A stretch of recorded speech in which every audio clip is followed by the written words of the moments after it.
os ministros do Supremo julgam hoje, no plenário virtual, já estão julgando, aliás, se confirmam decisões do relator que bloqueou a liberação das verbas até que sejam criadas regras que garantam transparência e rastreabilidade, gerando insatisfação no Congresso. A gente vai falar um pouquinho mais sobre esse assunto com o senador do PL do Distrito Federal, Isalci Lucas. Tudo bem, senador? Bom dia, obrigado pela entrevista. Bom dia, eu que agradeço. Senador, em tese, ninguém é contra a rastreabilidade e a transparência na utilização do dinheiro público. A minha pergunta ao senhor é a seguinte: essas emendas PIX, elas não são rastreáveis e não são transparentes? E por que o Congresso é contra se o que o Supremo está pedindo é transparência e rastreabilidade? Olha, na Comissão Mista do Orçamento, nós aprovamos essa transparência. Tem que ter, de fato, muita transparência com relação a isso. O que aconteceu agora, recente, foi a questão das emendas impositivas individuais, inclusive de bancada, que não existe mais transparência do que elas. Isso praticamente foi uma provocação com relação à relação entre judiciário, né, e legislativo. Com relação às emendas PIX, sim, tem que aperfeiçoar, eu não tenho dúvida disso. A gente cobra sempre isso, né, do Congresso. Eu acredito que já vão resolver essa questão, como foi resolvido, né, a questão lá das emendas, que na época eram emendas decididas lá pelo comando da Câmara e do Senado, né? Agora, senador, o senhor explicou para a gente agora que, como exceção das emendas PIX, que agora vocês estão avançando nessa questão da transparência, as outras que também foram suspensas agora já têm esse critério de rastreabilidade e transparência. Nós, sim, cidadãos, se a gente quiser saber o caminho que essas emendas estão percorrendo, o valor, para onde estão indo, para que projeto, nós conseguimos? De que forma essa transparência é feita? Como acessar essas informações? Olha, no site da Câmara e do Senado tem tudo isso, né?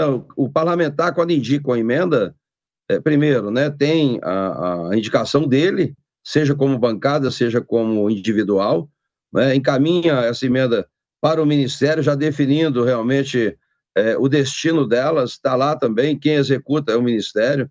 Então, não há nenhuma dificuldade, de localizar o autor e a destinação, e acompanhamento da execução, né? Porque nem tudo é executado ao mesmo tempo, mas dá para ver de uma forma muito clara isso. Vilela?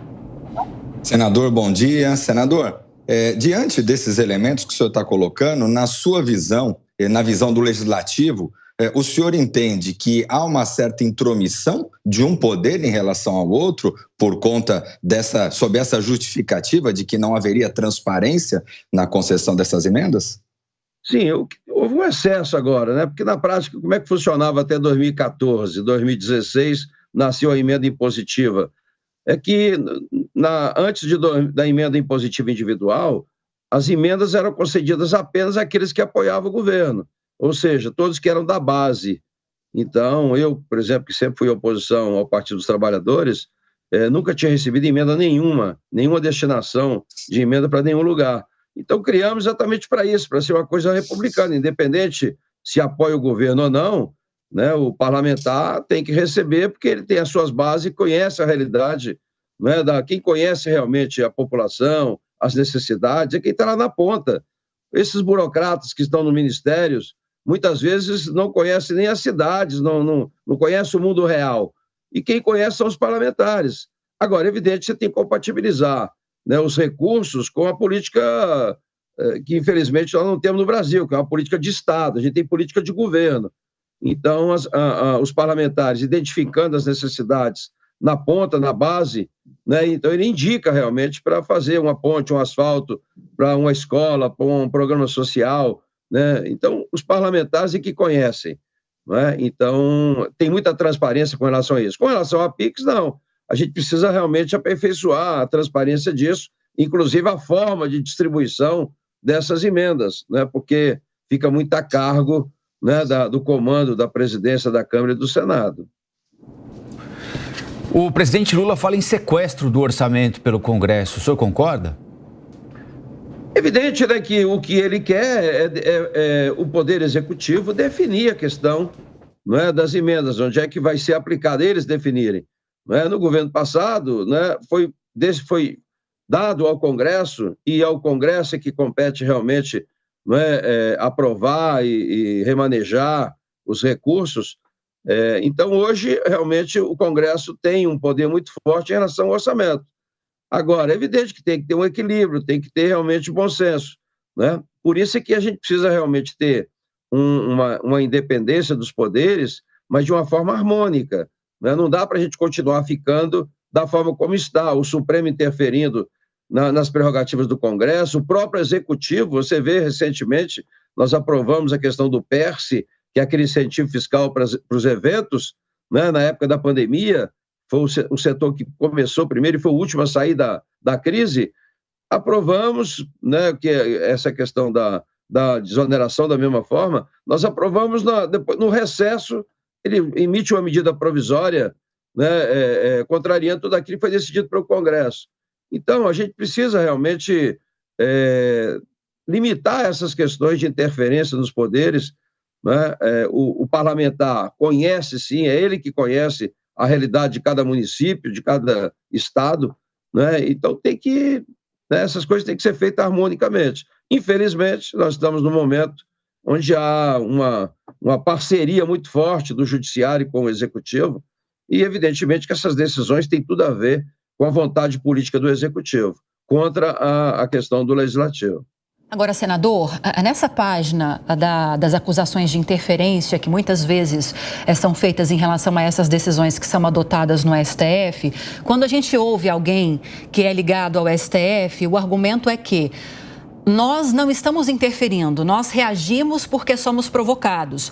E no caso dessas emendas, por exemplo, dessa suspensão, não me lembro se foi só o PSOL ou se teve mais algum partido que entrou com essa ação questionando a constitucionalidade dessas emendas. E a decisão do STF, pelo menos em caráter liminar, agora o plenário está se debruçando nisso, é justamente para que o Congresso se debrucem formas de dar mais transparência para que elas voltem a ser distribuídas, voltem a ser liberadas. E parece que há discussões na Câmara, não sei se no Senado também, no Congresso, até talvez de limitar essas ações no STF para que não haja esse argumento de interferência. Realmente há discussões nesse sentido? Sim, é porque existe, o PSOL é um exemplo disso, é um partido pequeno, e questiona tudo, tudo do PSOL vai para o Supremo. Então, todos os projetos aprovados pelo Congresso, todas as medidas do Congresso, o PSOL sempre recorre, não é, ao Supremo Tribunal Federal. Muitas vezes por questão ideológica, mas, por exemplo, não tem nada mais transparente do que as emendas impositivas de individuais e de bancada. Está lá, não tem que questionar, né? Agora, o que querem, sim, é limitar realmente o acesso ao Supremo, né, para não deixar que tudo que e qualquer um, né, tem que, por exemplo, os partidos precisam ter uma representatividade maior para questionar essas questões, né? Então, exatamente para evitar. Agora, o Supremo também tem que ver o que está na Constituição, não é? Tem que respeitar a Constituição. Lamentavelmente, nos últimos anos, a gente está vendo um desrespeito à própria Constituição. Basta ver esses inquéritos que estão no Supremo com Alexandre de Moraes, né, que não respeita nem a Constituição. Então, é evidente que a CMO, que é a Comissão Mista do Orçamento, era do Congresso Nacional, né, fez a reação, na medida em que, né, o ministro cortou a aplicação das emendas individuais de bancada, que já tem transparência total, né, eles retaliaram, inclusive, não aprovando, né, a MP lá de recursos para o judiciário. Então, a gente precisa, né, botar uma paz nisso aí, a gente precisa conversar os poderes, porque, de fato, a corda está esticando demais, né? E a gente precisa botar ordem nessa questão das limitações dos poderes. Não há condições de ficar, né, todo dia tendo interferência, seja do Executivo, seja do Legislativo, e o próprio Legislativo também, não reagindo a essas questões. A gente precisa de paz nesse país, botar isso no trilho novamente, porque está muito ruim, não é, essa questão das relações dos poderes, né?